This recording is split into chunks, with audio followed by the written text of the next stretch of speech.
Monsieur Bavard de Roger Hargreaves. Monsieur Bavard faisait partie de ces gens qui ne peuvent jamais s'arrêter de parler.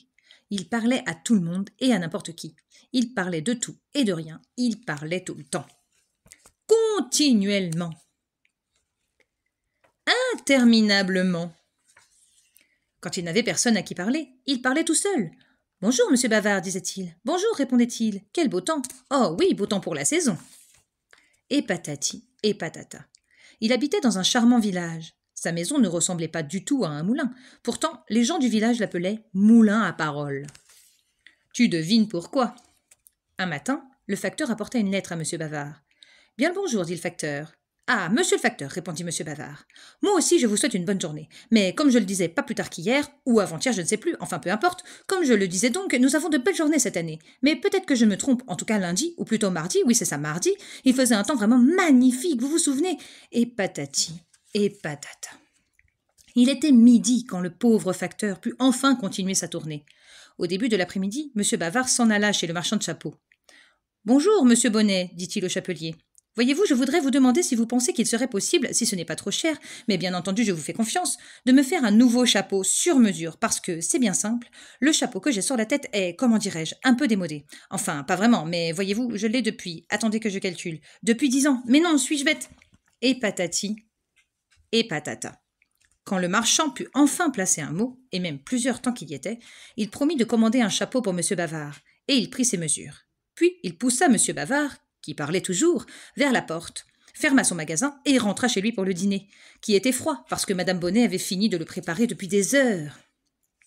Et pendant son dîner, monsieur Bonnet réfléchit. Une semaine après, le chapeau de monsieur Bavard arriva par la poste. Le facteur le porta à monsieur Bonnet dans une jolie boîte rouge. « Enfin, dit le chapelier, nous serons bientôt délivrés des bavardages de monsieur Bavard. »« Ce serait trop beau, dit le facteur. Comment voulez-vous qu'un chapeau l'empêche de parler ?»« Mais c'est un chapeau magique, répondit le chapelier. Ah, fit le facteur, qui n'avait pas très bien compris cette explication. Le jour même, monsieur Bonnet en personne livra le chapeau à monsieur Bavard. Oh, merci, dit monsieur Bavard. Eh bien, voyez-vous, c'est curieux, mais j'étais sûre, ou comment dirais-je, j'avais l'impression, je ne sais pas pourquoi, comment vous expliquer. Je savais que ce chapeau arriverait aujourd'hui, et vous voilà avec mon chapeau. Que je suis content, j'espère qu'il me va. Eh bien, essayez-le, dit monsieur Bonnet. Mais bien sûr, dit monsieur Bavard, je vais l'essayer, suis-je bête? Je parle, et j'oublie d'essayer mon chapeau neuf, qui est si joli et... Tout en parlant, monsieur Bavard sortit le chapeau de la boîte et le posa sur sa tête. C'était un beau chapeau.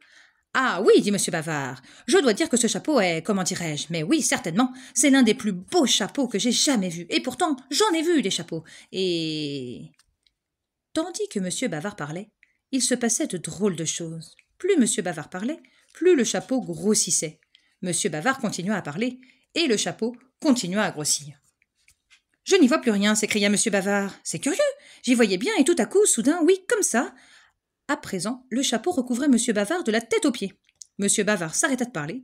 Dès que monsieur Bavard s'arrêta de parler, le chapeau recommença à rétrécir, jusqu'à retrouver sa taille normale. Pendant ce temps, monsieur Bonnet s'était éclipsé. Il retourna dans son magasin tout content de son chapeau magique. Le lendemain, monsieur Bavard mit son nouveau chapeau pour aller se promener. Il rencontra le facteur. « Ah, monsieur le facteur, dit-il, je voudrais vous demander ce que vous pensez de mon chapeau. Mais je crois avoir compris que vous le trouvez joli, et même que... » Tu devines ce qui se passait. Pendant que monsieur Bavard parlait, le chapeau grossissait à vue d'œil. « C'était donc ça, le chapeau magique, murmura le facteur, et il continua sa tournée. Monsieur Bavard était devenu aveugle et muet. « pensa-t-il. Il pensa, mais il ne dit rien. Et voilà comment le chapeau guérit monsieur Bavard de son terrible défaut.